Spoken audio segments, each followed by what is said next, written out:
Welcome back to another edition of the Night Report podcast. I'm your host, Mike Broadbent. Joining me once again are my co-hosts, Richie O'Leary and Alec Krauthamel. Today, we're going to go in depth on the latest with the athletic director search, tell you what's going on there, and we'll get into some football and basketball recruiting. But let's start off from the top with the latest in the AD search. Rich, it sounds like there is a bit of a house divided right now in the search. Tell us the latest on what's going on with the AD search. Yeah, so it sounded like it was a done deal, and now it's not a done deal. So the one candidate, we know there's a couple couple finalists. So it's kind of interesting how this all works. It sounded like it was a done deal. It was ready to go. They had their business guy as their AD, top AD, number one AD. I don't know, in charge of the athletic director, the department. CEO of athletics, kind of. Yeah, well, that's actually the perfect way to put it. And then they had this number two, who was more of an actual athletic director, has the experience in the athletic departments, and was going to help out with that side of things. Now like that like a COO. Yes, yeah, there you go. So you know all the terminology. So there we go. But yeah, so it was like kind of almost set in stone. Sounded like he kind of verbally agreed to the job, but now it's like we're going to backtrack a little bit and see what's what. Now, what's going to happen is someone's pushing the second finalist, whereas someone else is pushing the first finalist again, and we're just sitting here with our hands, sitting on our hands, basically, just because it's like nothing's going on. It's typical Rutgers fashion. We have no idea what's going to happen now. Maybe it's neither of those candidates. Who knows how it's going to play out? It just seems like Rutgers is always going to Rutgers, no matter what the situation is, and that seems to be the case once again. Yeah, it's an interesting place for President Tate to get dropped in. He's probably going to have to come in and make the final decision, and who does he kind of side himself with will be interesting. Do you think it's more likely that it's one of those two initial finalists, or do you think it's more likely that it's a third person that's kind of outside of the scuttlebutt? I think right now, if I gun to my head, it's probably one of those two finalists. I actually don't know which way it's going to lean. It sounded like it was done, like I said, and now it's not done. So now this one's stepping up, and it's like, okay, well, what are we going to do next? Are we just going to go for this guy instead? Are we going to go for that guy? And it's like, it's a whole giant mess behind the scenes. So yeah, best guess right now is it's probably one of those two. That being said, it wouldn't shock me if like a total name out of nowhere that no one's ever heard of before ends up being the athletic director. But at this point, who knows? But they might not even have an athletic director till October, because this is just such a mess. So like happen. It's already almost been a year, and it's like, how much longer can we do this? Jesus. And they don't even have an interim anymore because he's gone. Right, that's what I was gonna say. I mean, I don't think you can. I mean, you can, but I don't think it's a very good idea to not have any athletic director at all, even an interim one, once the actual the year actually starts. Like, at least they had Passari in place when the year started, but I don't know if you can do that again. I don't either. I mean, you lost another top lieutenant in Sean Tucker, who took the AD job at Rowan. Passari just take the Tufts job. It's just like a total shit show. I don't even know who would be in charge of making decisions right now if a decision needed to get made. Who knows? They gotta just get this done. I mean, do what a big time athletic department or a big time, Big Ten school would do, and just be decisive, cut through the crap, and just make a decision. This isn't as hard as they're making it out to be. Everything is way harder at Rutgers than it needs to be, and it's really frustrating. I mean, Michigan State, Georgia Tech, Maryland all replaced ADs in such a significantly shorter time span. Yeah. What is going on here? Those are all, I'd argue, equal level schools. Like, I get the president thing behind the scenes, but let's be honest, like, the president really didn't get too involved with this one. Regardless, it was going to be the board of governors. And it's like, okay, like, now you got to get this shit done. Like, this is the most integral point in college sports history where you need to fundraise. And the athletic director is one of his main things, if not his main goal every year, is to fundraise as much money possible for the school. Now, it's not just only the school, but for the NIL department as well. and you don't have anyone running the ship. And the guy that was running the ship is now gone. So it's like, you can't go into another year without an AD. Like, this is insane. This is insanity. Like, yeah, it really is. We keep saying, hopefully, it gets resolved, but it seems like the longer it carries on, the more issues that pop up. And I think that's natural that, people, want a decision to get made and, go from plan A to plan B to plan C. And I don't know, we don't know. It's pretty frustrating to follow and to, there's so much more I wish that, we could say, but it's just, we got to kind of let the process play out a bit. I'm old enough to remember the late April timeline that we had heard at one point. Yeah. Late April. We're all old enough for that. Like, we heard late May, we heard the last week of June. Now we're just like, maybe that July meeting that they have is going to do something. No, that's just like a tuition thing or whatever.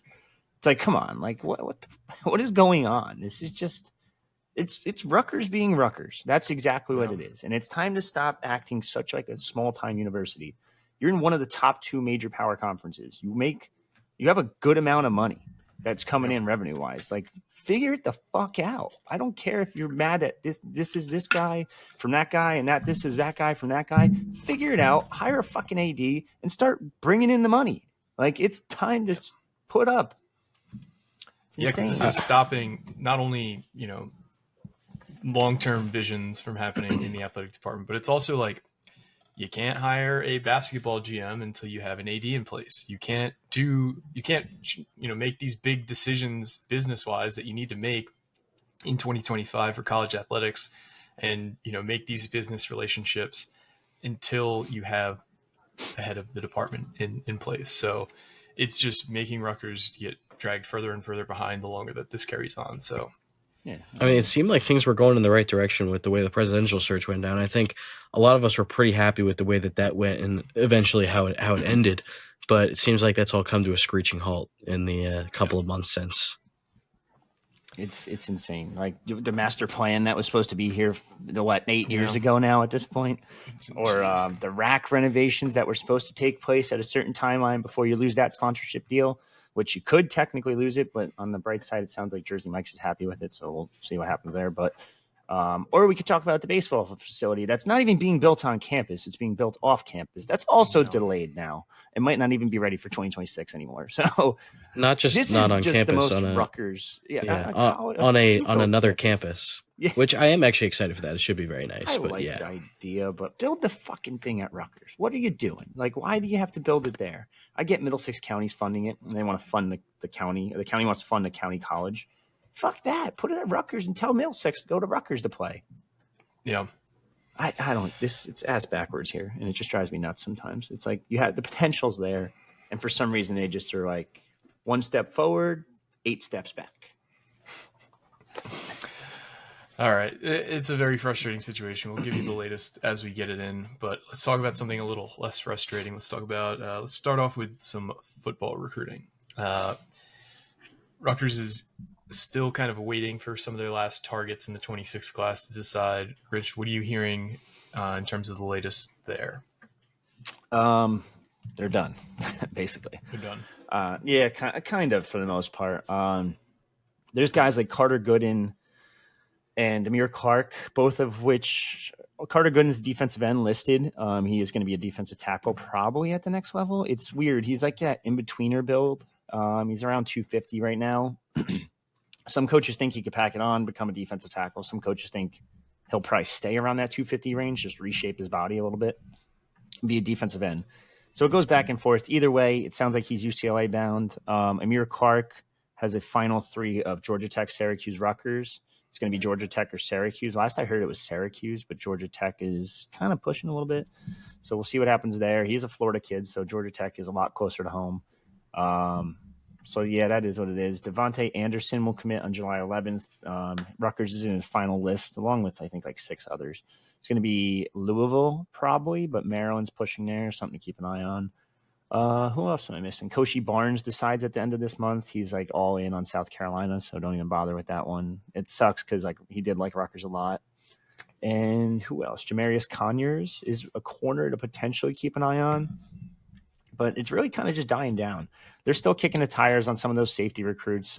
Messiah Tilson, the Kentucky commit, who was like a heavy Rutgers lean at one point. So they're going to kick the tires on him, see what happens there. I think you'll see a couple new offers this fall after they get a couple games in on film. And that always happens. There's always a couple guys here and there. And like we saw it this year, Latrell Noel and Cannon Marshall. Those guys are technically 2025 guys now, but the staff kind of views it as 2026 guys as well. So that's why there's only one corner in this class, so to speak. But in reality, there's three if you include those two, because they were 26 kids. They're just enrolling a year early. They're both going to almost guarantee the red shirt, and they'll end up being part of that 26 class when it's all said and done. But yeah, it's just kind of dying down. And the July dead period, as much as like some coaches love it, they get vacations. It's kind of weird because at least we had that 1 week at the end of July the past couple of years where they'll have the barbecue event, and that's why they had it in June instead. But there's just really nothing to look forward to recruiting wise. It's just very quiet. It's boring. It's blah. But hoops recruiting is great, kind of, which is kind of weird. Well, let's transition to that right now then. Hoops recruiting seems to be picking up. A lot of kids who are pretty highly rated are scheduled to be on campus in the near future. Talk about some of the guys that are going to be visiting Rutgers soon. Yeah, so there's two that have locked in official visits. Number 33 overall, Davian Atkins of Prolific Prep. He is previously from Texas, played at, I forget what it is, Christian Center? No, I forget what the school was. Whatever. Now he's playing at Prolific Prep, which is the alma mater of Mowat Mag. So weird situation with Prolific Prep. Started in 2014, became a basketball powerhouse kind of out of nowhere. They were located in Napa Valley, California, and now they're relocating because you could just pick up your high school and leave now to Fort Lauderdale, Florida. Make that make sense. Don't know how that even happens, to be honest. So, yeah, he's going to go to be playing in Florida. Right now, he only has official visits to Rutgers and TCU. He'll be there the Iowa weekend. They're trying to line it up with the big basketball or big football games as well. And that's where the other one comes into play, and that's Josiah Jervis from Archbishop Stepinac over in New York. Rutgers is doing really good with him. He will be on campus for homecoming weekend in October.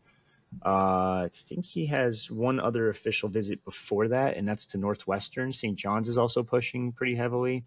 We'll see how that when that one ends up playing out. But I actually really like their chances with Jervis. Atkins, I'm a little indifferent on. I mean, being a Texas kid and Texas Christian pushing pretty heavily, I could see that one ending up there. But we'll just have to wait and see, because there's a lot of other schools that are lurking in the behind the scenes. Like Kansas is looking into Atkins a little bit. They haven't offered yet, but if they offer, obviously it's fucking Kansas.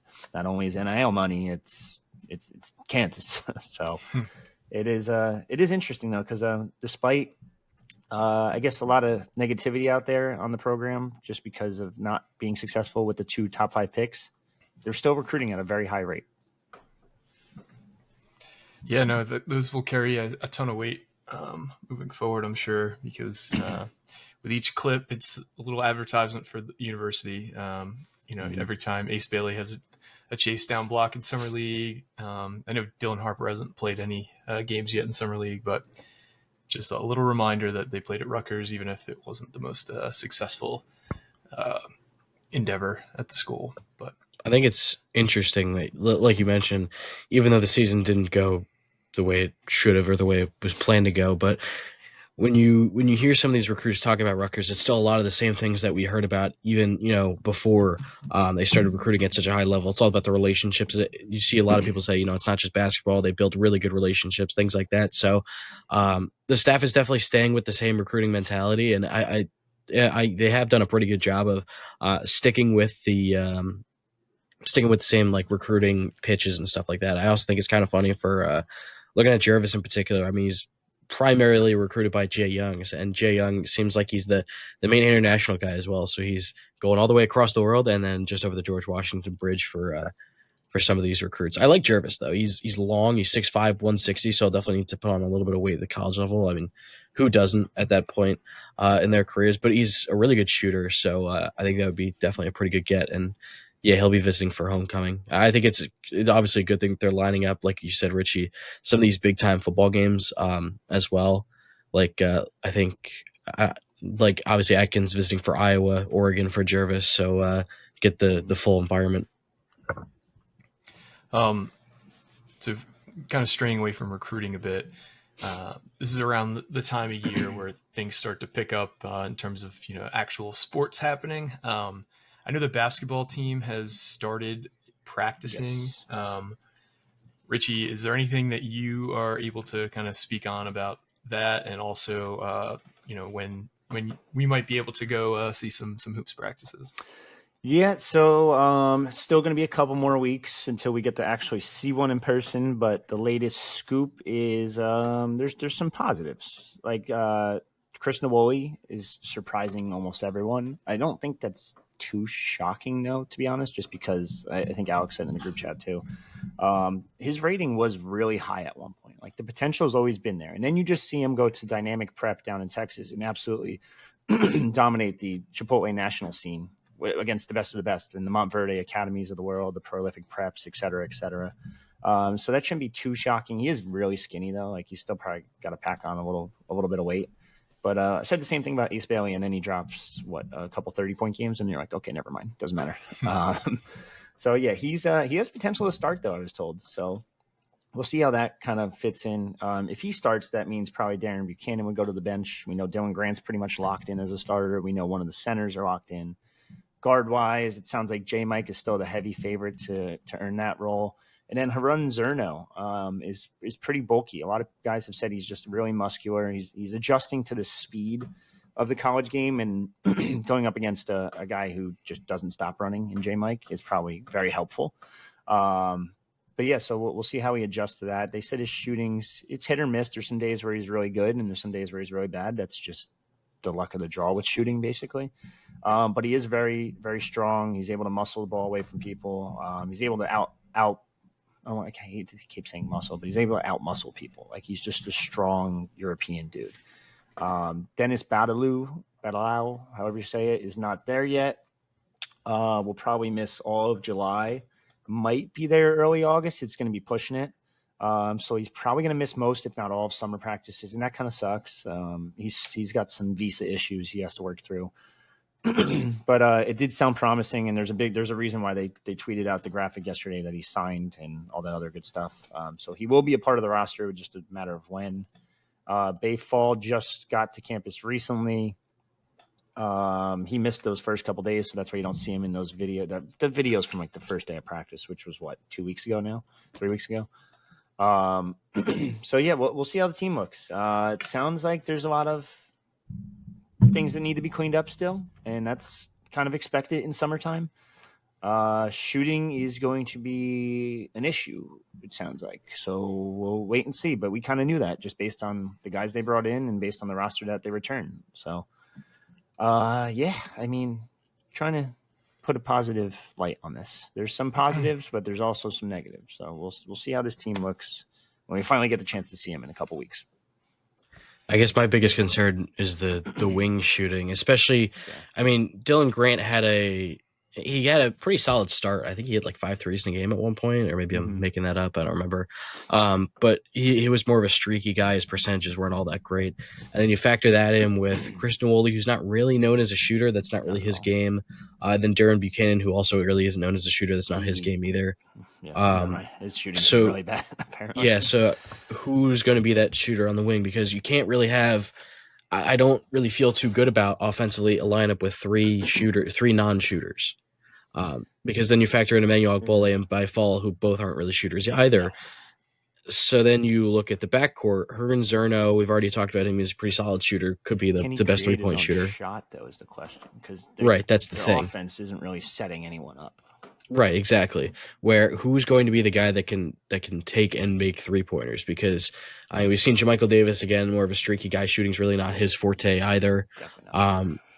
There's just not a lot of guys on the roster who you think is like, all right, this guy can be our go-to shooter. So aside from Herman Zerno, and he's only one guy, and he's only a freshman. So that's the main worry offensively for me is just the shooting and the spacing. That's really my main concern. I guess we'll see how it works out. If someone breaks through and has a good developmental stretch of becoming a good shooter, I don't know who that would be, but that's the main concern right now. Finding out who that go-to guy from the perimeter will be. And then on the gridiron side of things, I believe that training camp starts either at the end of this month or the beginning of August. I forget typically when End of this that month. happens. End of this month. Yeah. I have the 28th or 29th. I forget what day it was. It was one of those two. I think I want to say the last 2 years it's been pushed up a couple days because they have the Thursday kickoff. Mm-hmm. Yeah. You're right.